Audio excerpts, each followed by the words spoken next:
అందరికీ నమస్కారం. నేడు ఒక ముఖ్య సమాచారం. ఒక వెధవ స్టోరీ.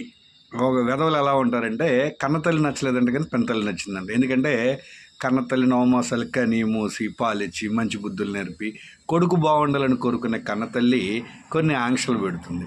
ఆంక్షలు నచ్చిన వెధవకి పినతల్లి పిచ్చి ప్రేమ. ఎలాంటి ప్రేమ అంటే, వాళ్ళ నాన్నకి లైన్ వేసి వాడు ఆస్తి అంతా దొబ్బడానికి వీడిని ఒక ఎదవని చేయటం కోసం చిన్నప్పుడే మందు పోసి చెడు అలవాట్లు, మాదక ద్రవ్యాలు, గంజాయి లాంటివన్నీ అలవాటు చేసి స్వర్గం చూపించింది చెడు అలవాట్లతో. నాశనం చేయడానికి పలికిన పినతల్లివే నచ్చింది.